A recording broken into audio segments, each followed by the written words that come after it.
Que le nom du Seigneur soit béni. Dis avec moi, Père éternel, fais-moi du bien ce matin par ta parole. Amen.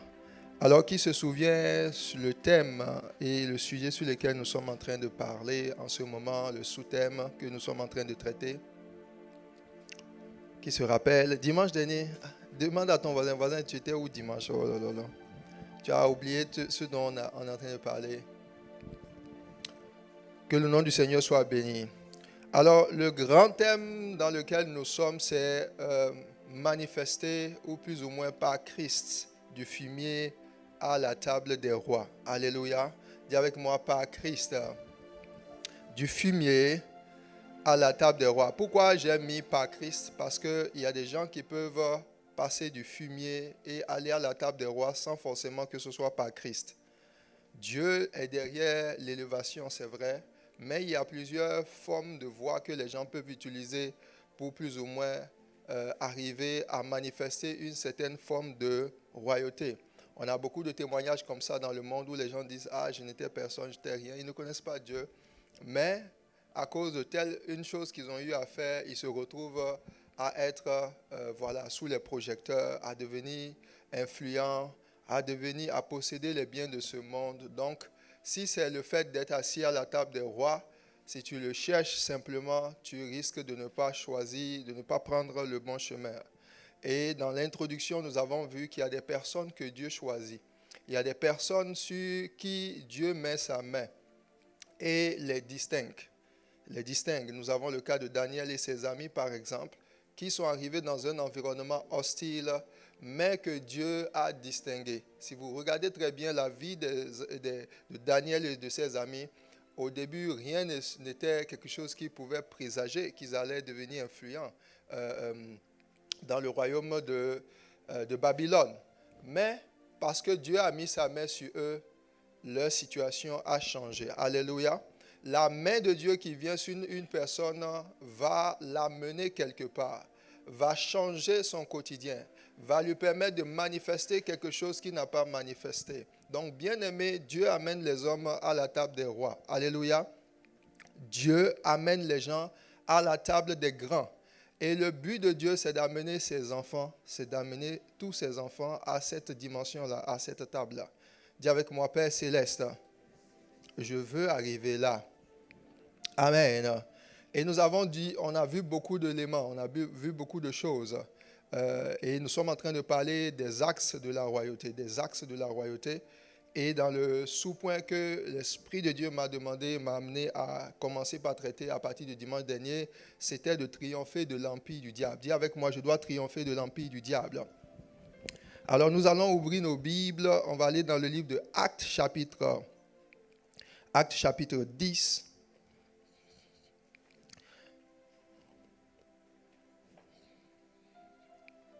Merci Seigneur. Gloire à Dieu. Actes chapitre 10, verset 38. Lisons ensemble. Lisons. Et dit, vous savez comment, dis avec moi, comment. Dieu a fait quoi? A oint du Saint-Esprit et de force Jésus de Nazareth, qui allait où ça? De lieu en lieu, faisant du bien et guérissant tous ceux qui étaient sous l'empire du diable. Dis avec moi, sous l'empire du diable. Car Dieu était avec lui. Donc, dans cette année, lorsqu'on est en train de parler de la distinction, l'une des choses qu'on a fait ressortir, c'est que l'onction est déjà un élément que Dieu donne à son Église pour être distingué. Mais la Bible dit l'onction sur la vie de Jésus. Comment l'onction a opéré? Cette onction-là, elle est arrivée sur lui afin que Jésus puisse faire un certain nombre de choses. Et les choses que Jésus a été amené à faire consistaient à aller de lieu en lieu, de faire du bien, de guérir les gens qui étaient sous quoi? Sous l'empire.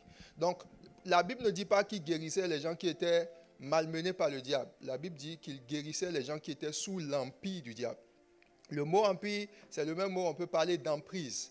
Quelqu'un qui est sous l'emprise d'une personne ou d'une entité, à la limite, ses mouvements sont restreints. C'est la personne qui détient l'emprise, qui contrôle ce qui arrive ou pas dans la vie de cette personne. Est-ce qu'on est ensemble? L'empire, un empire, si vous étudiez les empires, l'empire, c'est un roi qui a sous sa responsabilité d'autres rois. Un empire, ce n'est pas un royaume, parce qu'on va parler plus tard de royaume. Mais l'empire, un empereur, c'est quelqu'un qui est le roi des rois, qui est un roi, mais sous d'autres rois. Et c'est comme ça, dans les civilisations, nous avons eu affaire à plusieurs empires. On a nommé quelques-uns. On a parlé de l'empire romain. Alléluia. L'empire, qui connaît d'autres empires? L'empire Songhai. Voilà. L'empire du Mali. Voilà. C'est quand vous parlez de Sundiata Keita. Ça vous dit quelque chose, n'est-ce pas? L'empire quoi? Mongol. Sous Gengis Khan. Voilà. Qui terrorisait les gens. C'est l'un des empires qui a été les plus puissants sur la terre. Il couvrait environ 35 millions de kilomètres carrés. Gengis Khan. Mais on ne parle pas de lui comme ça, mais il a été très dangereux.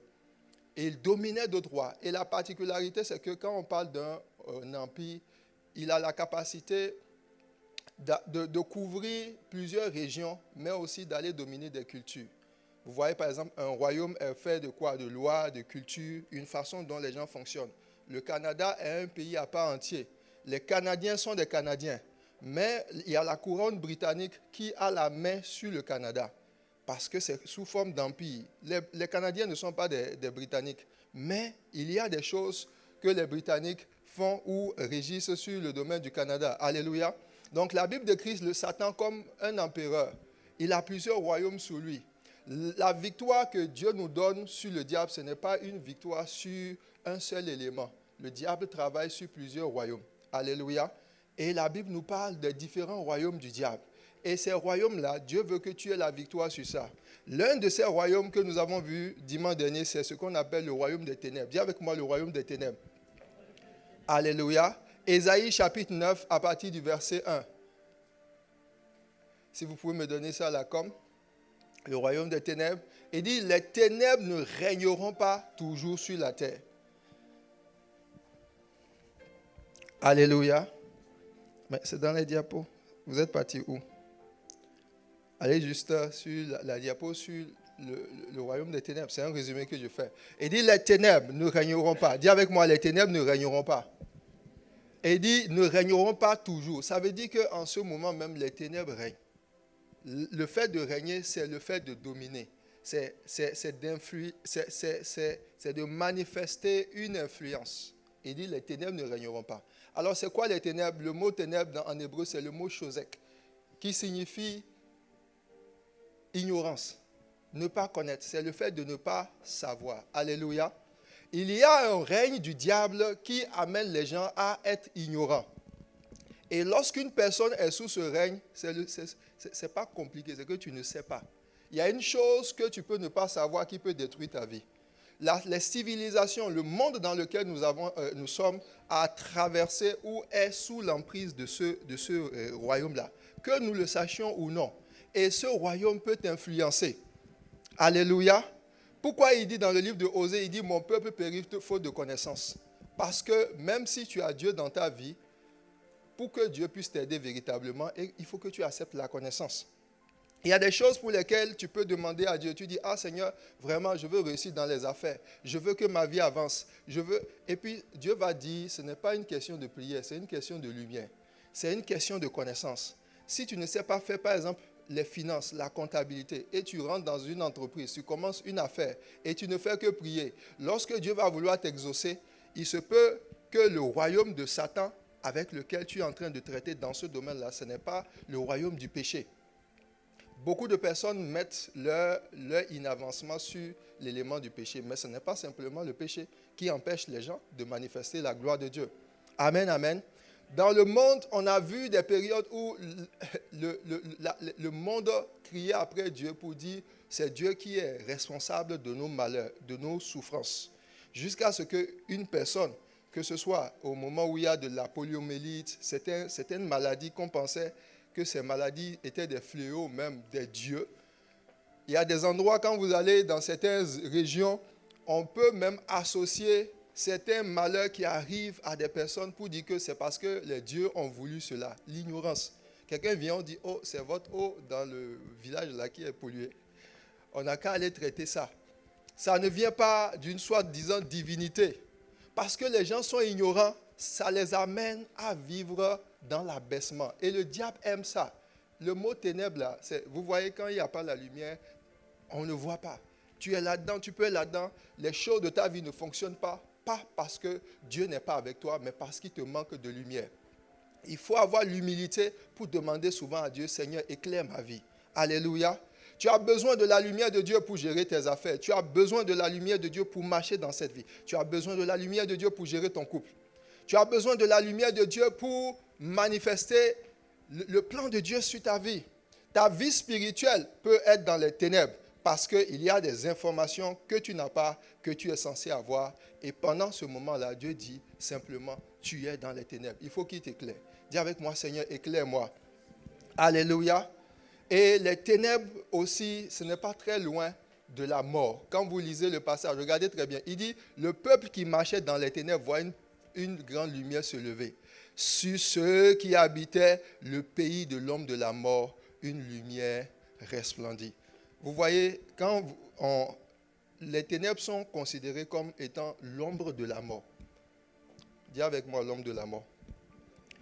La mort a une ombre. Un homme même, quand vous voyez l'ombre d'un homme, l'ombre elle est ténébreuse, n'est-ce pas? À plus forte raison, la mort. L'ombre de la mort. L'ombre annonce une personne. Quand vous voyez l'ombre de quelque chose, vous pouvez dire la chose n'est pas très loin, n'est-ce pas? Si tu es là et tu vois l'ombre d'un lion. Alléluia. Ça dit que l'homme même va te dire, le propriétaire n'est pas loin. Donc, à partir du moment où tu peux voir l'ombre, tu peux savoir qu'il y a quelque chose qui vient. Donc, lorsque le diable met les gens sous les ténèbres, son but, c'est de les amener à rencontrer celui qui est le propriétaire des ténèbres, c'est le diable. Chaque fois que tu vas laisser l'ennemi mettre ou garder ta vie dans les ténèbres, dans l'ignorance, c'est qu'il te prépare à rencontrer la mort spirituelle. Alléluia. Il y a la lumière, quand la lumière va venir vers toi, par exemple, la lumière peut venir te dire, il faut que tu pries. Cette lumière-là est en train de te dire, voici comment tu dois sortir des ténèbres pour ne pas rencontrer la mort. Beaucoup de chrétiens meurent spirituellement, non pas parce qu'ils ont péché, mais parce que simplement, ils ne sont pas allés dans la présence de Dieu pour savoir quelle est la lumière qui me permet de demeurer dans la vie. Alléluia. Vous allez voir Jésus, chaque fois que Jésus, on va citer les attributs de Jésus dans la parole de Dieu. En fait, ces attributs vont toujours venir pour confronter un des royaumes de Satan. Quand Jésus dit « Je suis la vie », il était en train de confronter le royaume de Satan qu'on appelle la mort. Alléluia. Quand Jésus dit « Je suis la résurrection », c'est aussi pour confronter la mort. Lorsqu'il dit « Je suis le chemin », il dit « Je suis la lumière », c'est pour confronter le royaume des ténèbres. Et lorsque tu marches avec le Seigneur, il faut que tu le laisses manifester pleinement ses plans dans ta vie. Dis avec moi, Père éternel, je m'expose à toi et je reçois la lumière. Dans le nom de Jésus. Amen, amen. Et c'est tellement important de le savoir, sinon nous allons mettre Dieu responsable de beaucoup d'échecs. Dieu a envie d'amener ses enfants dans certaines dimensions, mais parce que tu n'as pas encore compris que tu dois triompher du royaume des ténèbres, Dieu te dit, mon fils, avance, avance. Tu dis, papa, je suis incapable. Ok, il dit, d'accord. Il faut aller apprendre quelque chose. Les civilisations, quand vous prenez par exemple l'Occident, qu'est-ce qui a fait la supériorité de l'Occident sur des civilisations, d'autres civilisations, par exemple l'Afrique? Actuellement, on va parler de beaucoup de pays africains comme étant des pays en voie de développement, n'est-ce pas? Qu'on veuille ou non, on peut se plaindre pour dire non, les Occidentaux ont fait quoi que ce soit. Mais même si une des choses qui caractérise l'Occident aujourd'hui, c'est la rétrogradation spirituelle, c'est-à-dire ils ont abandonné Dieu. Et je bénis Dieu pour ton exhortation de ce matin. Il a touché un point très important. Il dit, lorsque tu vas acquérir des richesses, il dit, garde ton cœur, parce que ça peut arriver à n'importe qui. Il dit, lorsque tu vas avoir des biens, garde ton cœur de sorte que tu arrives à un moment donné à oublier que ces choses-là, c'est Dieu qui te les a données. Alléluia. Et parmi les 7 royaumes du diable, il y a un qui combat l'Église comme ça, qu'on appelle le royaume de Mammon. Le royaume de l'amour de l'argent. Lui, il peut amener un chrétien à oublier même que la source de ce qu'il a vient de Dieu. Et il fonctionne beaucoup avec l'esprit d'orgueil. C'est là, il dit, garde ton cœur de tel que ton cœur ne s'enfle point. Pourquoi il dit, parce que tu es mon peuple de Dieu, tout ira bien pour toi? Non. Il dit, c'est à toi-même de dire à ton cœur. David pouvait dire à ses yeux, il dit mes yeux. Il parle à sa bouche, il dit, mets une garde à ma bouche. Donc, ce n'est pas Dieu qui va le faire, c'est toi-même qui dois voir, ayant vu par la lumière de Dieu, les ténèbres et les pièges de Satan devant toi, tu prends les actions qu'il faut pour en être préservé. Amen, amen. L'Occident a abandonné Dieu. Mais quand vous étudiez, est-ce que je peux parler un peu? On peut avancer. D'accord. Amen, amen. Quand vous allez dans... Aujourd'hui, même on a intelligence artificielle. Tapez siècle des Lumières. Le siècle des Lumières a pris place en Occident. Et c'était à la période où le monde connaissait la peste. Les gens mouraient. Il y a des films comme ça qu'on a suivis dans les années 2000 où il y avait des maladies comme ça. La peste ravageait. Tu te rappelles un peu? Alléluia. Gloire à Dieu. Et les gens ne savaient pas ce qu'ils devaient faire. Et c'est à ce moment-là que Dieu a envoyé un puissant réveil. De la même façon qu'il avait envoyé le réveil à la Pentecôte et que l'effusion de l'Esprit a saisi des hommes qui sont allés de lieu en lieu. Et ils ont amené... Vous voyez un homme comme Philippe, par exemple, il arrive en Samarie. La Bible dit que les Samaritains étaient des magiciens. Il amène le royaume de Dieu, il chasse les démons. Et puis, là où les gens étaient en train d'adorer Philippe pour dire « Waouh !» et Simon, « Waouh ! Voici la puissance de Dieu !» Leurs cœurs se sont tournés vers Dieu. Là, c'est la conversion, n'est-ce pas?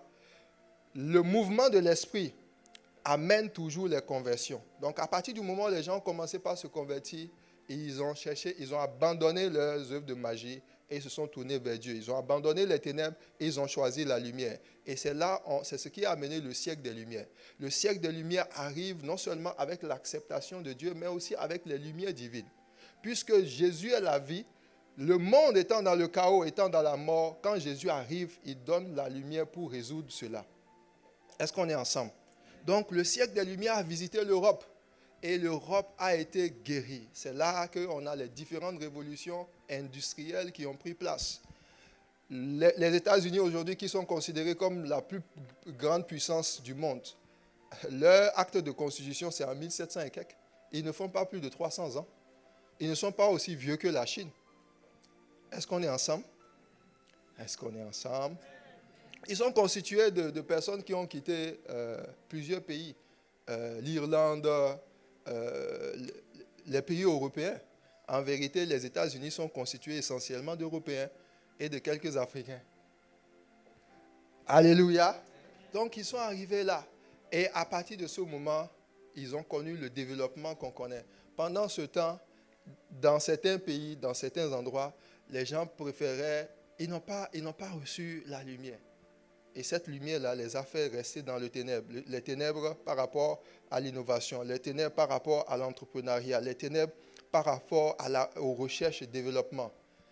Et c'est ce qui a fait en sorte que l'Afrique a connu son retard, le manque de lumière. Alléluia. Et c'est un fait.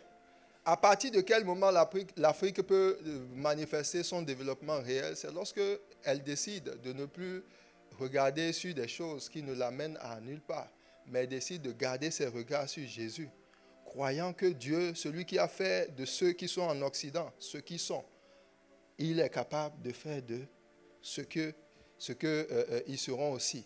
Alléluia.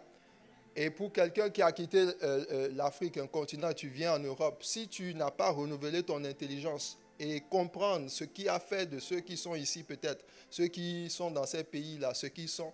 Tu peux garder le même retard parce que tu refuses de marcher selon la révélation de Dieu. Tu refuses de marcher selon la lumière. Et Dieu va te dire, je ne suis pas ténèbres. Les ténèbres, c'est de l'abaissement. Les ténèbres, c'est te diminuer. Les ténèbres, c'est te maintenir dans le flou, dans l'ignorance. Et la parole de Dieu est la connaissance. Dis avec moi, oh Dieu, révèle-moi ta volonté. Alléluia. Alors, quelle est la solution de Dieu pour nous faire sortir du royaume des ténèbres? C'est le Fils de Dieu. Dis avec moi, le Fils de Dieu. Dans le livre d'Ésaïe, chapitre 9, que nous avons lu, la Bible dit, les ténèbres ne régneront pas tous les jours sur la terre. Le peuple qui marchait dans les ténèbres voit une grande lumière. Et sur ceux qui habitent le pays de l'homme de la lumière, une lumière resplendit. Alors, pour triompher des ténèbres, il te faut la lumière. Dis avec moi, il me faut la lumière. Mais la lumière, c'est quelqu'un. La lumière, c'est quelqu'un. Et je vous ai dit dimanche dernier que lorsqu'on a décrit un homme comme Daniel, une des particularités de Daniel, c'est qu'on a dit, on a trouvé chez lui une sagesse semblable à la sagesse des dieux. Et on a dit, on a trouvé chez lui des lumières. Ce sont les lumières que Daniel a manifestées qui ont fait en sorte qu'on l'a choisi. Alléluia. Parmi les lumières que Daniel a manifestées, c'était un des dons que Dieu lui a donné pour pouvoir déployer la lumière, c'était le don d'interprétation des songes. La Bible dit par exemple que Nebuchadnezzar a eu un songe, il l'a oublié. Et il se lève et il dit, venez tous ici, si vous ne me dites pas mon rêve et si vous ne me donnez pas l'interprétation, tout le monde, je vous envoie faire une visite au lion. Gloire à Dieu. Alors, ça peut sembler être lointain au temps de Nebuchadnezzar, mais il y a des entreprises dans lesquelles, comme ça, l'entreprise peut faire faillite. On dit, oh, il y a tel problème que l'entreprise connaît. Si on ne sait, personne ne vient pour dire comment on va faire pour régler ce problème-là, on va fermer. Et puis tu es là, oh bon, je n'ai qu'à préparer mon CV et envoyer ça quelque part. Frère, qu'est-ce que tu fais? Dis au voisin, frère, qu'est-ce que tu fais? Donc, la fermeture de l'entreprise, là, ça ne te sert à rien. Ça ne te fait rien. Alléluia. Est-ce qu'il n'est pas écrit que Dieu dit, quand tu vas servir, là, il dit, quand tu travailles quelque part, de faire tout ce que tu fais. Que ce soit manger, respirer, que tout ce que tu fais, tu le fasses au nom de Jésus. La Bible dit que tu dois servir dans ton lieu de travail. Ça, je vais le toucher plus tard lorsque je vais parler du royaume de Mammon. Le royaume de Mammon, lui, il est dangereux. Lui, il fait que les gens vont travailler non pas pour véritablement aider, mais parce qu'ils pensent à comment ils vont faire pour avoir money, l'argent. Le royaume de Mammon fait que tu es esclave de l'argent. Tu n'es pas serviteur, mais tu sers à cause de l'argent. Le royaume de Mammon te rend esclave de l'argent. L'argent détermine tout. Quand vous voyez quelqu'un qui vous dit, oh, sans l'argent, on ne peut rien faire. Il faut dire, maman. Cette personne-là, elle est conduite par un royaume.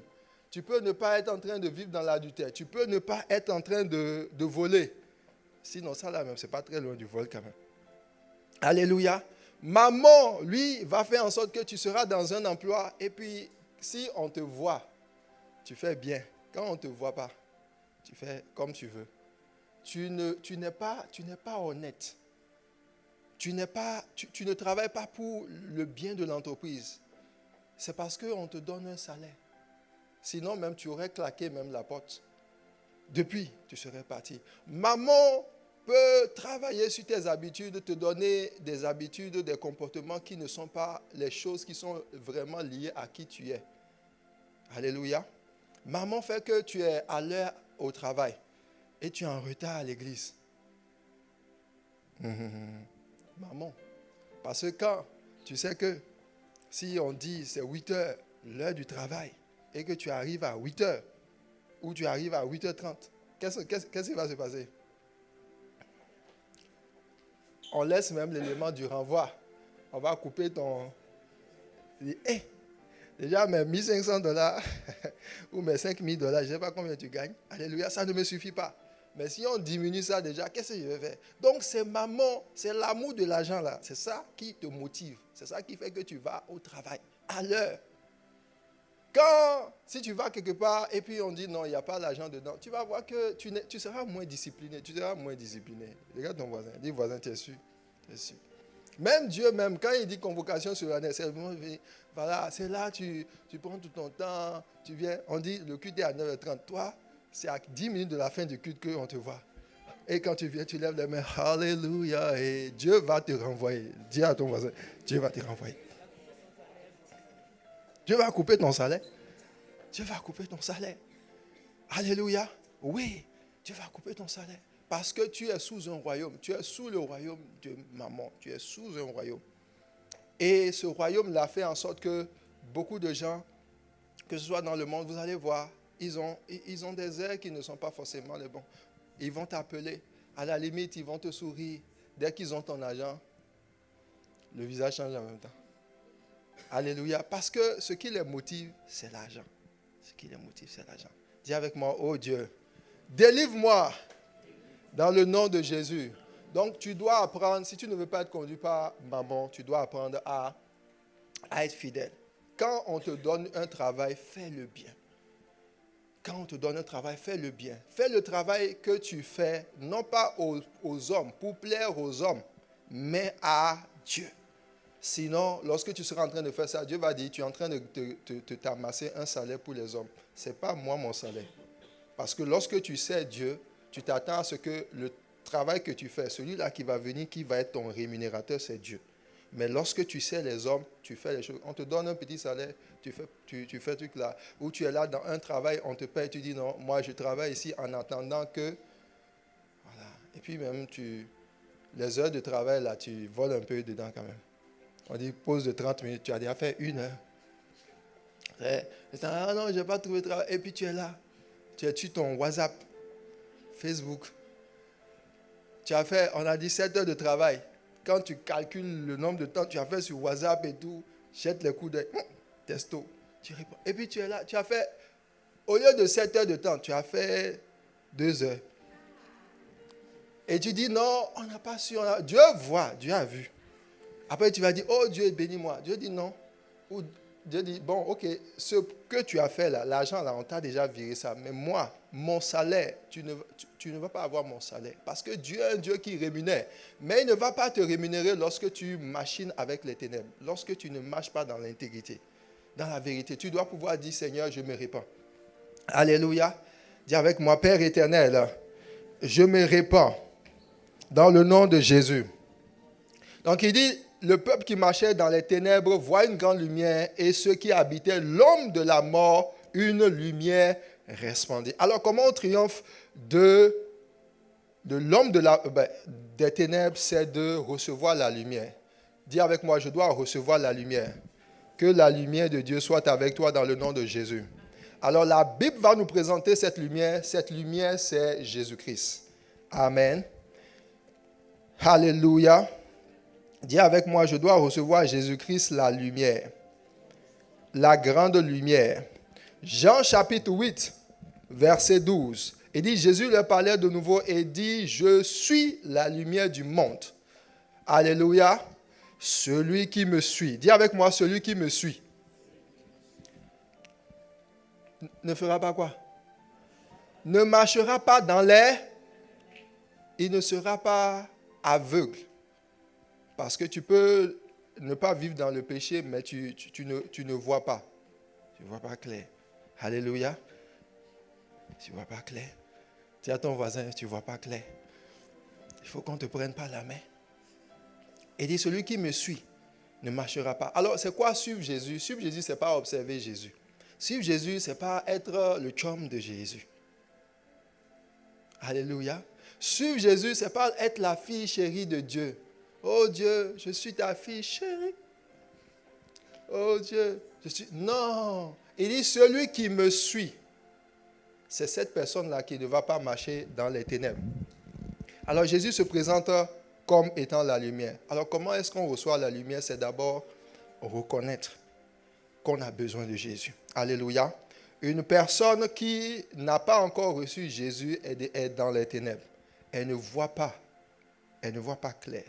À la limite, elle peut penser que sa vie est bien. Elle fait les choses bien. Mais Jésus est la lumière. Sans lui, c'est les ténèbres. Alléluia. Ça, c'est le premier degré. Quand tu as reçu Jésus. Maintenant, ensuite, lorsque tu reçois Jésus, il faut que tu acceptes que Jésus puisse faire son travail de lumière dans ta vie. Alléluia. C'est là qu'on va parler de croire en Jésus. Croire en la lumière. Accepter d'aller à la lumière. Amen, amen. Croire en Dieu, c'est différent de croire en Jésus-Christ. Est-ce que tu sais ça? Amen, amen. Oui. Croire en Jésus-Christ, c'est d'une certaine façon dire, ok, Dieu existe, mais croire en Dieu, les gens croient en Dieu, ils ne marchent pas avec Jésus-Christ. La Bible dit, les démons même croient que Dieu existe et ils tremblent. Le fait que tu crois en Dieu ne te fait pas quitter les ténèbres. Ce qui te fait quitter les ténèbres, c'est de croire en Christ. C'est de croire en la personne de Jésus. Alléluia. Une personne, par exemple, qui, dans sa vie, tu vas voir, pendant que tu viens à l'église, tu dis, ah, moi, vraiment, quand je vais venir à l'église, je vais prier. Quand j'ai entendu, il y a un de mes amis qui a dit, quand le pasteur Abraham prie, vraiment, les gens, ça a voulu. Il a eu un témoignage. Et tu es venu comme ça. Là, tu n'es pas en train de croire en Dieu. Tu crois en Dieu, tu n'es pas en train de croire en Jésus-Christ. Tu n'es pas venu à Jésus-Christ. Tu es venu plutôt vers les hommes. Alléluia. Tu es d'abord venu vers les hommes. Tu es venu peut-être vers le pasteur. Le pasteur peut être une lumière que Jésus manifeste. Mais le pasteur n'est pas Jésus-Christ. Alléluia. Amen, amen. Il y a des gens, comment vous pouvez savoir qui croient plutôt aux hommes que croient en Jésus? C'est lorsque, si tu es là et puis tu es en train de parler, tu parles mal à quelqu'un. Dès que j'arrive, tu dis, ah, le pasteur est là. Et tu te ranges. Alléluia. Oui, tu ne crois pas en Dieu. Parce que si tu crois en Dieu, même dans le secret, là, tu ne serais pas en train de dire ce que tu es en train de dire là. Voilà. Tu insultes les gens dans le secret. Tu calomnies dans le secret. Tu parles, tu fais toutes sortes de choses. Mais lorsque les gens sont autour de toi, c'est là maintenant tu te ranges. Et puis tu joues au sérieux, au saint. Alléluia. Ça veut dire que tu ne crois pas encore en Christ. Lorsque tu crois en Christ et que tu marches, tu vas vers la lumière. Ce que la lumière va te dire là, c'est avec ça que tu fonctionnes. Alléluia. Des personnes qui réussissent et qui viennent à l'église dont leurs vies ne sont pas transformées, c'est qu'ils viennent, ils prennent juste les morceaux de ce qu'ils entendent. Mais dans la réalité, Jésus-Christ, il ne suit pas Jésus. Parce que si tu suis Jésus véritablement dans la réalité, à la maison, il va être avec toi. Alléluia. Dans ton travail, il va être avec toi. C'est lui qui va, au travers de ce qu'il va te dire, c'est lui qui va déterminer la manière dont tu es fidèle dans le travail que tu fais. Qu'on te paye, qu'on ne te paye pas. Tu dis, Seigneur, c'est toi que je sais. Alléluia. Que les gens te parlent bien, que les gens ne te parlent pas bien. Tu dis, oh Dieu, à toi toute la gloire. Alléluia. Tu es en train de marcher avec Jésus. Alors marcher avec Jésus, c'est lorsque tu laisses la lumière, recevoir la lumière de Jésus, tu la laisses venir en toi, sonder ta vie, sonder ton cœur, sonder chaque élément de toi, parce que la lumière de Dieu vient pour exposer ce qui n'est pas bien. La lumière de Dieu, lorsque tu vas vers la lumière, c'est elle qui te dit, cette chose que tu gardes là, elle n'est pas bonne. Et la raison pour laquelle beaucoup de personnes ne vont pas véritablement avec Jésus, c'est parce qu'ils gardent certaines choses. Parce que la lumière, c'est aussi, ça marche avec la vérité. Alléluia. Pour que tu sois une personne qui marche selon la lumière, il faut que tu sois une personne qui aime la vérité. C'est-à-dire que quand on te dit la vérité là, tu dois être prêt à accepter ça. Amen, amen. Gloire à Jésus. Peut-être qu'il y a des choses qui sont avec lesquelles tu es peut-être gêné. Voilà. Et puis tu caches ça. Voilà. Tu n'aimes pas que ça soit connu. Tu calomnies, mais tu gardes ça. Tu ne veux pas aller vers Jésus pour dire à Jésus vraiment, affaire de calomnie là, c'est avec moi. Hein. Et Jésus va te dire, ma fille, voici la lumière. Je te fais sortir de là. Quand tu vas à la lumière va exposer le mensonge. Tu vas dire, voici, je suis une personne. Quand je trouve l'occasion, le mensonge sort un peu. Alléluia. La lumière, quand tu vas vers la lumière, c'est la lumière qui va te dire, tu vois, ton affaire d'impudicité là n'est pas bien. Et puis, la lumière t'expose. Et puis, tu dis, Seigneur, arrache cela de ma vie. Amen, amen. La lumière sonde ta vie. Et quand nous allons dans le livre de Jean chapitre 3, la Bible nous dit cela. Jean chapitre 3, verset 17. Lisons, il dit, Dieu en effet n'a pas envoyé son Fils dans le monde pour que le Fils fasse quoi? Le Fils juge le monde. Dis avec moi, le Fils juge le monde. Alors, je vais te parler plus tard de différentes sortes de jugements. Différentes sortes de jugements. Il y a plusieurs sortes de jugements. Je disais au Bloom vendredi que, parlant des différents chemins, j'ai dit au Bloom, j'ai dit, faites attention parce que l'une des plus grandes séductions du diable en ces temps et surtout dans la période dans laquelle nous sommes, c'est d'amener les gens à penser que le chemin qu'ils décident de prendre, c'est un chemin qui, à cause du chant de Jésus, n'a aucun incident sur leur vie. Frère, il faut faire attention. Il y a des chemins, lorsque tu les as pris, ça va te mener à la mort. Même si tu es en Jésus-Christ. Je vais te montrer ça bibliquement. Alléluia. Il y a des chemins qui sont sans retour. Il y a des chemins qui vont polluer éternellement ta vie. La Bible va le dire. La Bible va dire dans le livre d'Apocalypse, par exemple, que nous, ce qu'on appelle le trône blanc, le trône de jugement de Christ. La Bible dit, les hommes viendront se tenir devant Dieu et ils seront jugés des actes qu'ils ont posés en public et dans le secret. Alléluia. Ça veut dire que lorsque tu es dans ta maison, dans ta chambre, et que tu dis quelque chose, toi tu dis, oh, c'est passé, c'est passé. La Bible dit qu'on inscrit ça aussi, il y a des livres comme ça, et puis tu vas être devant. Il faut bien vivre, mon ami. Prends garde à toi. Il ne faut pas penser que ce que tu fais là, oh non, je fais ça, et puis bon, c'est passé comme ça. Non, ça ne fonctionne pas comme ça. Dans le livre de Exode chapitre 32, quand Moïse va intercéder pour le peuple, il dit, ce peuple-là, ils ont péché, c'est un peuple au cou raide, pardonne leur péché. Sinon, efface mon nom du livre de vie. Moïse, Dieu dit, ok, il n'y a pas de problème. Je ne vais pas faire ça. Va conduire dans le pays que j'ai choisi de leur donner. Il dit, au jour de ma vengeance, je les punirai de leur péché. Ça veut dire que Dieu lui-même, lorsque le sang de Jésus, le sang de la grâce, vous savez ce à quoi ça sert? Et je vais vous montrer un passage tout à l'heure. Vous allez comprendre. Le sang de la grâce, c'est pour faire en sorte que tu ne sois pas puni avec le monde. Que tu ne sois pas puni avec le monde. C'est quoi la punition qui est réservée aux gens du monde? C'est la géhenne. C'est le lieu de tourment. C'est le lieu où, quand tu te retrouves là, ça dit, il n'y a plus de retour en arrière. C'est-à-dire, même pour ton pire ennemi, il ne faut même pas prier qu'il aille là. Tu ne peux pas souhaiter ce lieu-là à ton ennemi. À plus forte raison, ton ami. Et c'est ça, le lieu là. C'est pour ça, le sang de Jésus, parce que le sang de Jésus, il a deux dimensions. D'abord, il y a le sang du rachat et le sang de la rémission.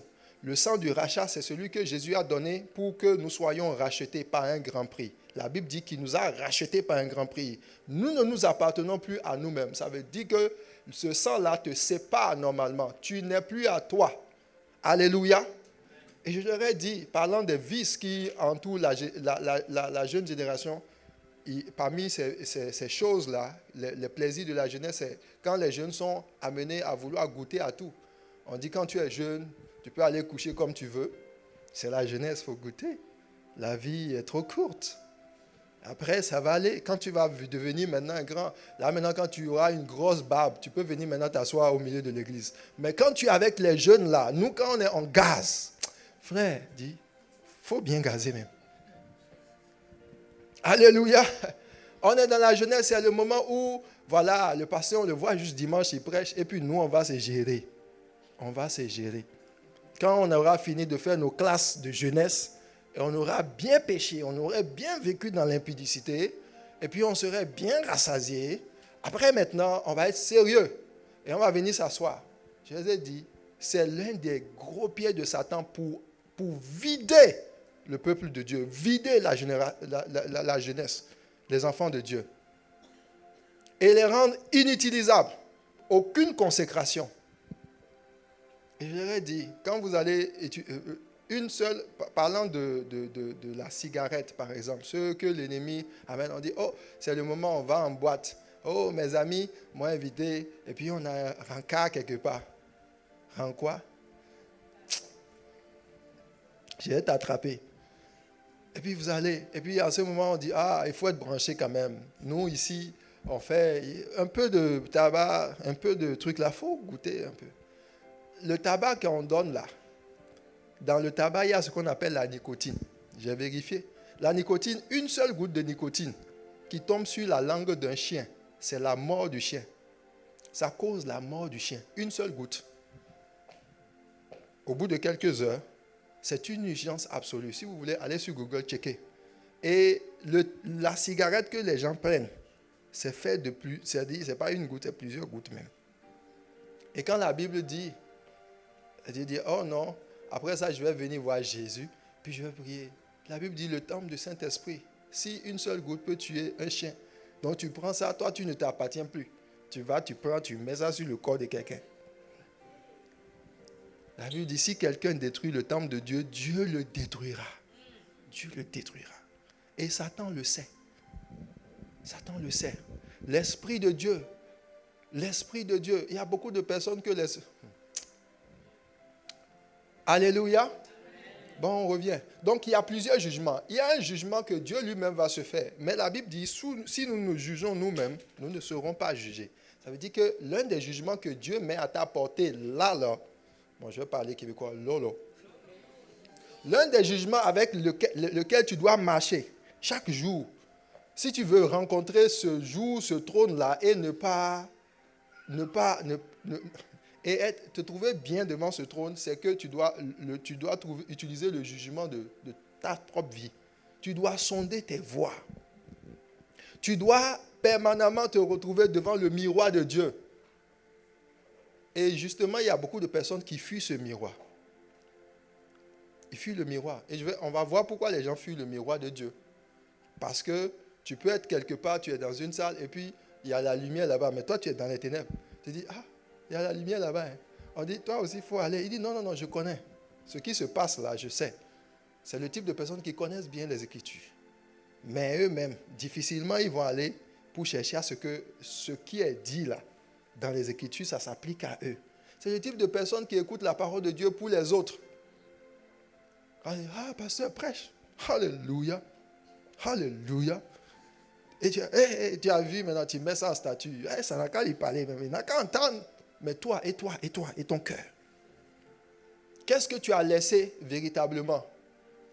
Peut-être que tu vas dire non, les autres ne savent pas. Moi, je sais. Mais la Bible ne dit pas que, nous allons rencontrer le Seigneur.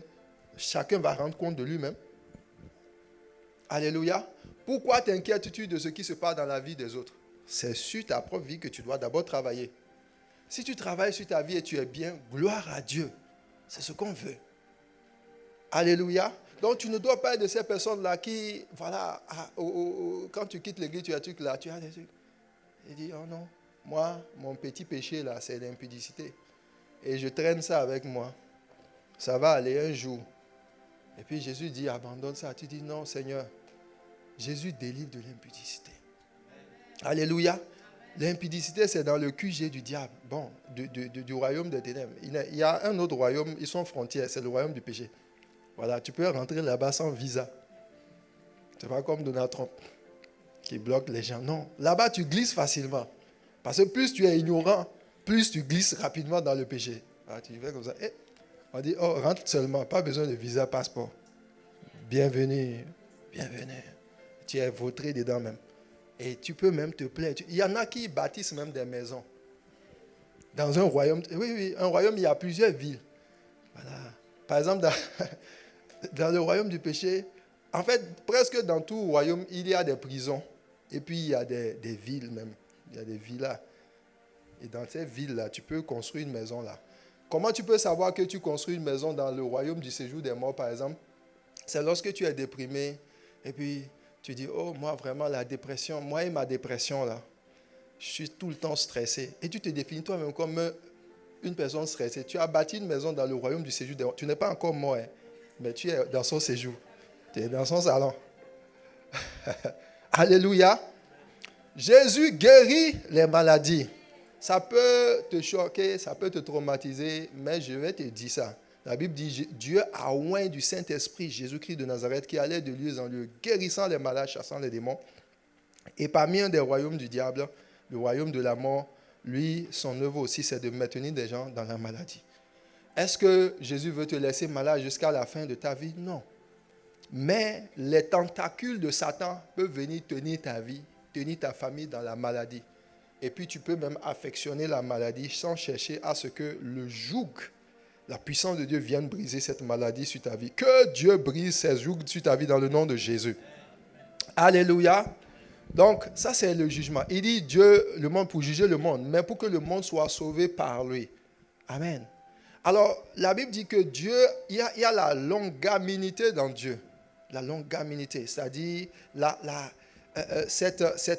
cette patience extrême qui, à la limite, des fois est incompréhensible pour sauver le monde. Une fois, Jésus allait quelque part dans les bourgades, pas loin de la Samarie. La Bible dit que les Samaritains n'ont pas voulu le recevoir. Et les disciples ont dit, quoi? Vous savez qui nous sommes? Parce qu'ils ne savaient pas qui ils étaient véritablement. Sinon, ils allaient le recevoir. Et les disciples étaient fâchés. Ils ont dit, Jésus, est-ce que tu veux qu'on utilise l'onction d'Élie? Est-ce que tu veux qu'on invoque le feu?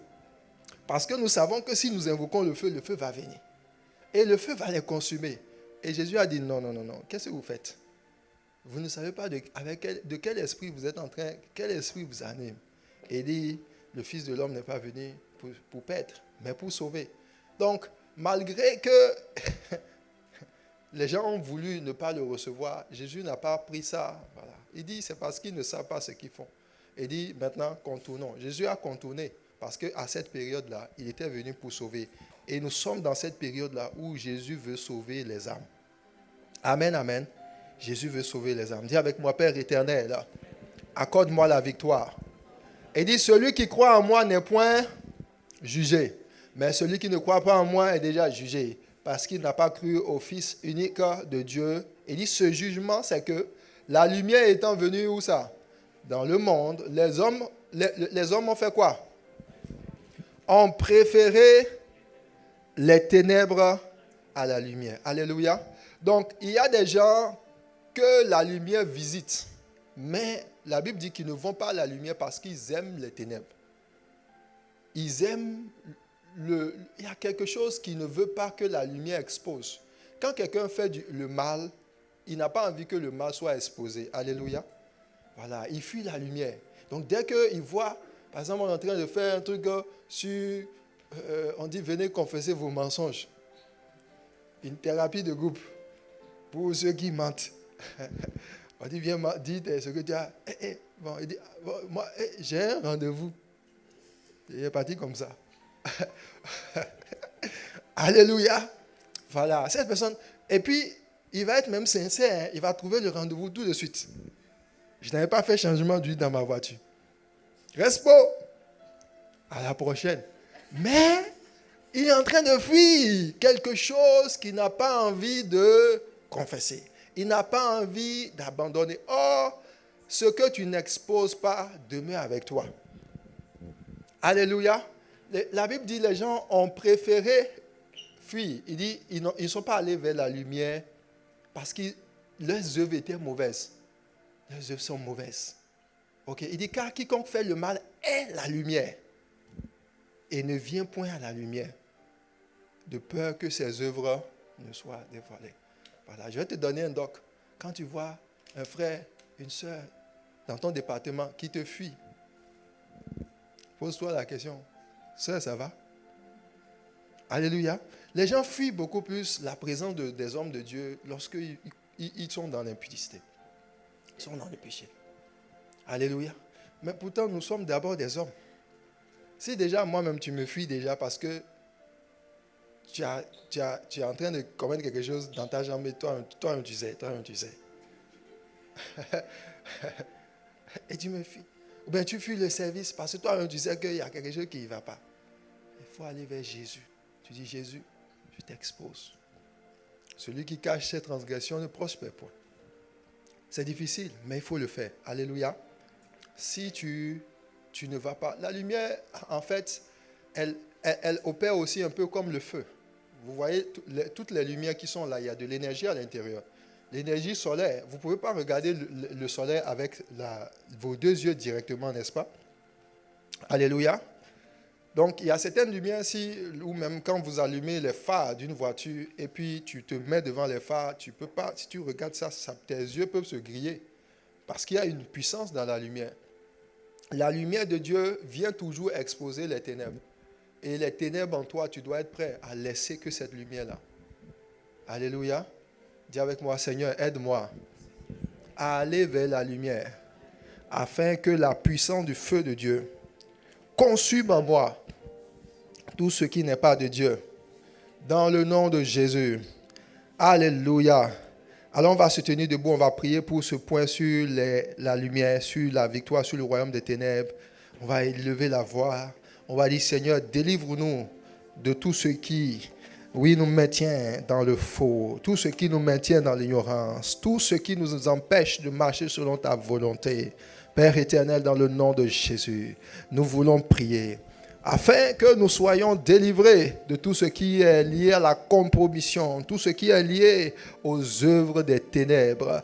Le Fils de l'homme est venu, non pas pour condamner, mais pour nous donner la capacité d'aller vers lui. La Bible dit, la lumière, lui, dans les ténèbres, et les ténèbres ne l'ont pas reçu. Et lui, un homme envoyé de Dieu, son nom était Jean. Il n'était pas la véritable lumière, mais il est venu pour rendre témoignage à la lumière. Cette lumière est la véritable qui, venant dans le monde, éclaire tout homme. Et elle est venue auprès des siens, les siens ne l'ont pas reçue. Père Céleste, donne-nous, Père, de ne pas nous tenir loin de la lumière. Détruis, Père, dans nos vies le royaume des ténèbres. Aide-nous, Père, à marcher selon ta volonté dans le nom de Jésus. Manteke varahos, kaparadi la onda claros cobrahata. Et les ondes bres, koyomind, redefy, the redegadabros. Ibrando shokata la bayanda li anomasiandi andaros. Katali azobahida. Ente sopa havalo shakatala.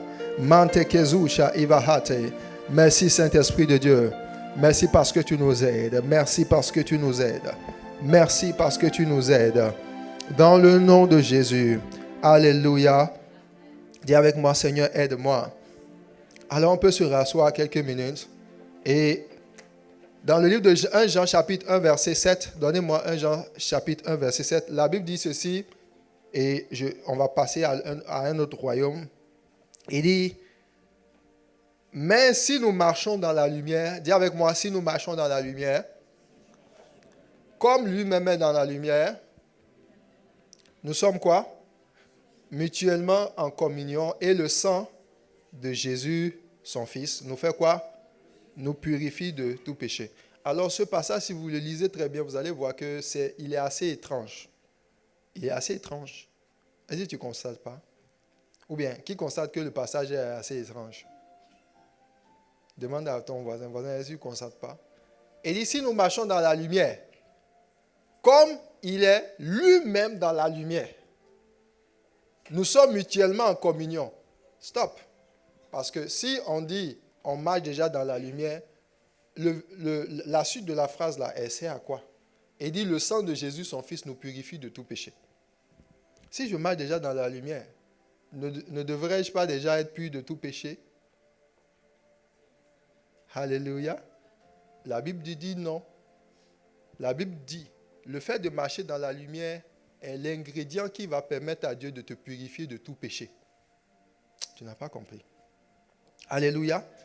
Le fait de rechercher la lumière de Dieu est ce qui va faire en sorte que Dieu va te purifier de tout péché.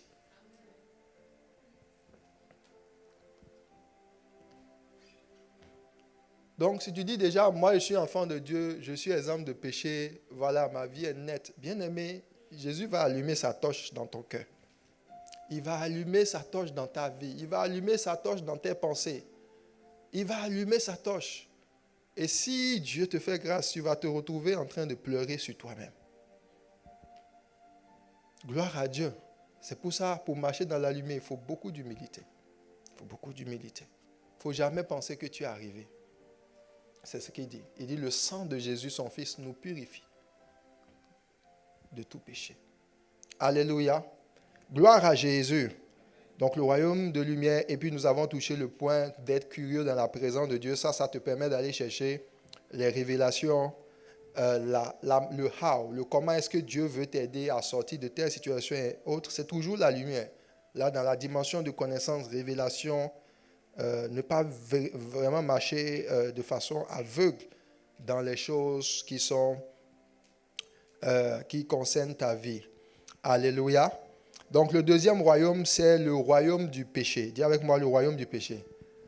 Alors il n'est pas très loin du royaume des ténèbres, comme j'ai dit, mais c'est un royaume à part. Quelqu'un peut ne pas être dans ce royaume, influencé par ce royaume, et puis quand même il est dans le royaume des ténèbres. Romains chapitre 6, verset 12 dit ceci, que le péché ne règne donc point dans vos corps mortels. Donc la notion de régner, c'est la notion de royaume. Il dit, et n'obéissez pas à ces convoitises, ne livrez pas vos membres au péché. Dis avec moi, le péché ne doit pas régner. Alléluia. Romains chapitre 3, verset 9.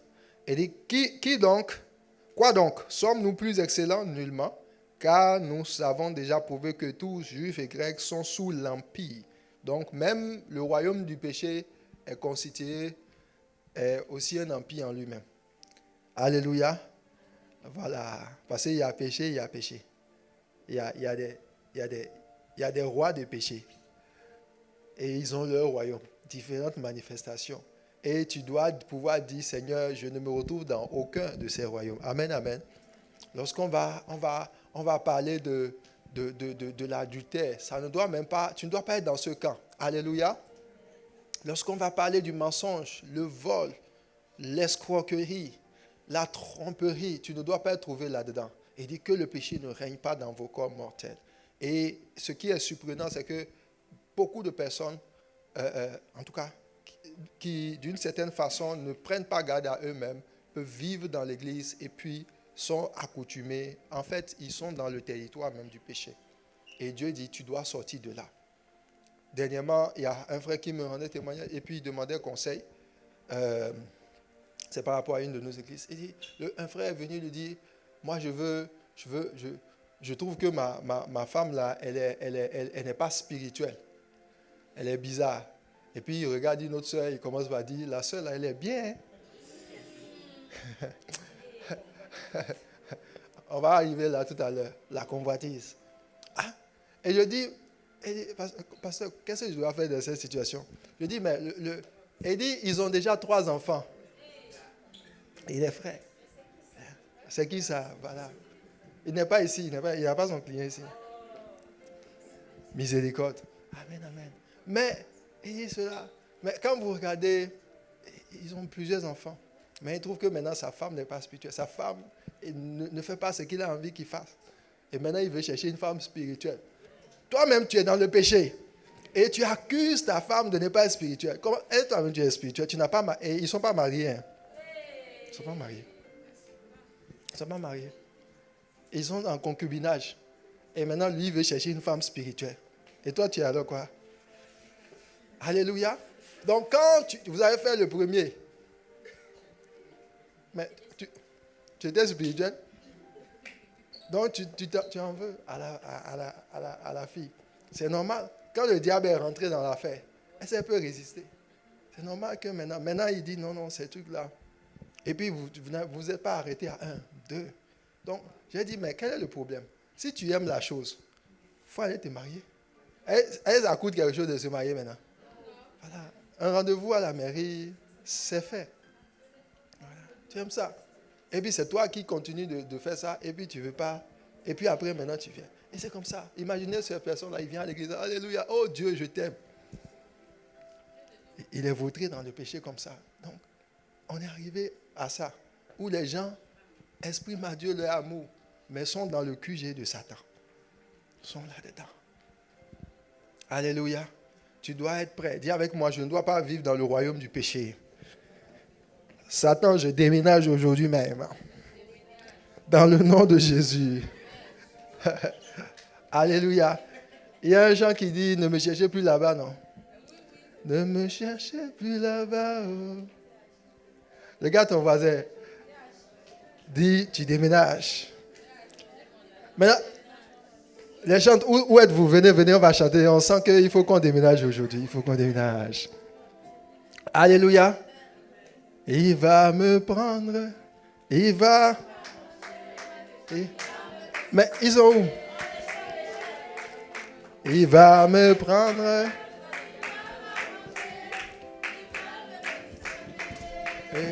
Il va me prendre. Il va m'arranger. Il va me positionner. Tiens-toi debout, on va chanter ce chant, on va déménager un peu. Il va m'arranger. Alléluia. Il va me instant. positionner. Bon, quand on va chanter ce chant, il faut que tu déménages vraiment. Donc, tu vas identifier le péché que tu veux, où tu veux quitter sa maison même. Alléluia. Si c'est le mensonge, tu dis, ne me cherchez plus là-bas. Si c'est le colpotage, c'est chez toi, on vient connaître l'environnement naturel et croustillante de la zone. C'est chez toi, on vient prendre même les vraies cerises même. Allez, tu dis non, ne me cherchez plus là-bas. Ah ouais? Quand les gens vont, hey, ma CP, ma copine, on dit quoi? Avant, tu dis, j'ai 2 affaires, 2 dossiers, c'est frais, c'est tout nouveau comme ça. Je vais te partager ça. Maintenant, tu dis à ta CP, tu dis, je suis en train de prier. J'ai déménagé. Alléluia. Il y a certains qui ne sont pas forcément des péchés, mais qui sont d'une certaine façon, une mauvaise façon. Ça peut être peut-être pour toi, c'est la dépression, c'est la tristesse, c'est la rancune. Et tout, tu dis, je déménage aujourd'hui. Rancune, au revoir. Alléluia. Si c'est le fait d'être un arnaqueur en ligne. Alléluia. Tu es dans le Bitcoin. Et puis l'affaire que tu fais, la manière dont tu fais tes Bitcoin là, c'est pas clair. Mais tu veux maman, tu veux l'argent. Et après tu dis, oh non, quand je vais avoir l'argent, je vais amener là. Et il faut garder ton argent. Alléluia. Non, je vais venir, je vais donner la dîme. Mais la dîme là, tu veux donner ça sur quoi? On dit, amène ton sujet de prière. Tu dis, fais réussir mon entreprise de ceci. Mais toi-même, tu sais que la manière dont tu magouilles dedans, même là, c'est pas clair. C'est pas clair. Tu dois déménager. Alléluia. Qui est prêt à déménager ce matin? Donc, tu vas dire, alléluia. Et vous devez savoir que l'une des choses avec lesquelles les hommes doivent beaucoup travailler, c'est lié au mensonge. Amen. Le mensonge. La Bible dit, Dieu n'est pas un homme pour mentir, ni le Fils de l'homme pour se repentir. Donc, une des choses qui est beaucoup attachée à l'humanité, c'est le mensonge. Le mensonge. Le fait de ne pas être vrai. Le fait de ne pas être authentique. Le fait de ne pas se présenter tel qu'on est. Et dans certaines circonstances, tu peux faire des choix. Et généralement, le mensonge va être la plateforme qui va faire en sorte que les gens vont cacher d'autres péchés à l'intérieur. Sans véritablement, parce que le mensonge, il offre une couverture. Il offre une couverture. Alléluia. Puis ça peut être des mensonges pour sauver ta vie. Ça peut être des mensonges pour faire ceci. Mais tu dois pouvoir dire à Dieu, Seigneur, est-ce que véritablement dans mon cœur, j'ai tendance à cacher des choses? Et tu vas dire, je déménage. Qui est prêt à déménager ce matin? Ne me cherchez plus. Tu as changé mon adresse. Ne me cherchez plus là-bas. Il y a longtemps que j'ai déménagé. Ne me cherchez plus là-bas. C'est le déménagement, Tu as changé mon adresse. Ne me cherchez plus là-bas. Dis à ton voisin, est-ce que tu es en train de faire tes bagages? Je ne me cherchais plus là-bas. Tu as changé mon adresse. Ne me cherchez plus là-bas. Il y a longtemps que j'ai déménagé. Il va me prendre, il va m'arranger, il va me positionner. Il va me prendre, il va m'arranger, il va me positionner. Il va me prendre, il va m'arranger, il va me positionner. Il va me prendre, il va m'arranger, il va me positionner. il va me prendre, Il va m'arranger,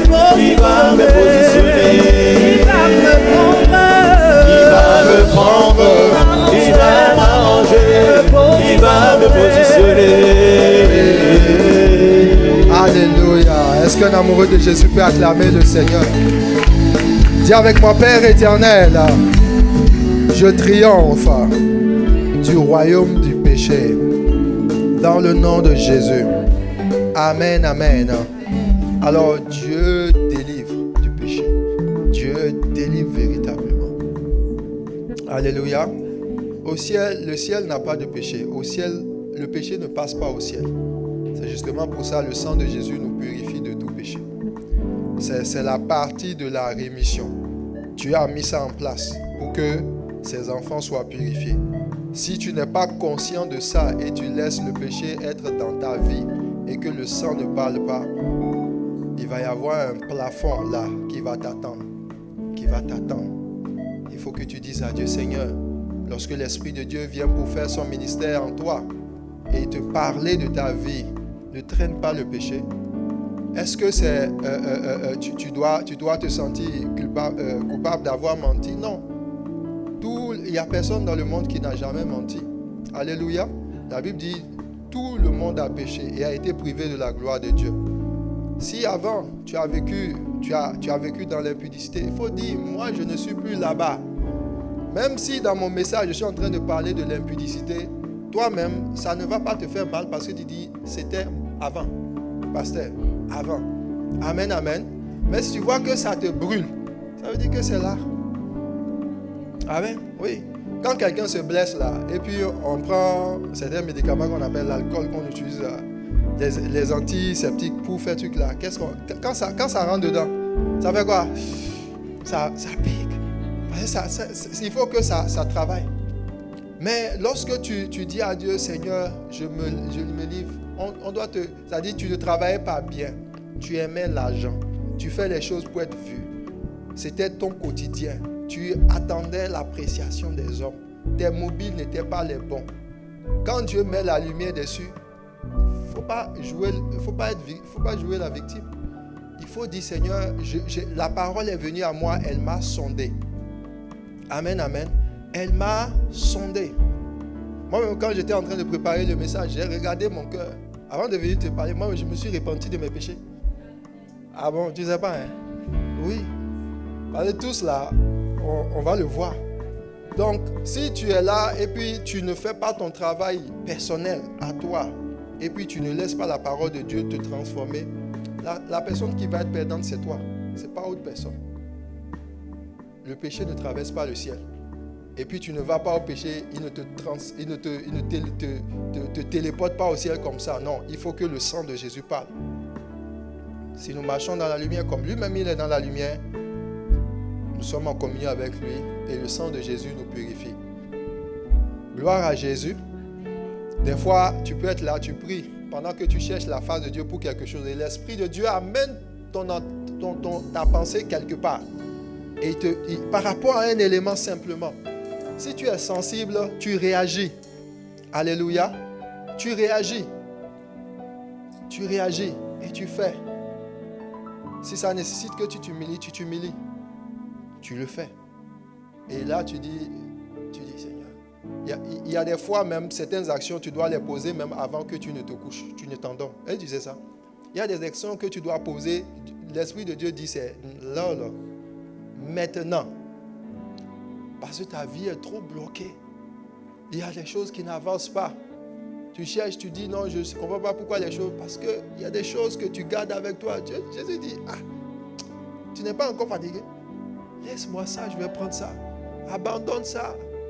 Ne marche pas encore 1 heure de plus avec ça. Quand tu dis non, Seigneur Jésus, ça va aller. Il dit ok, il n'y a pas de problème. On continue dans 10 ans. Mais tu perds du temps. Alléluia. Gloire à Jésus. Le royaume de lumière.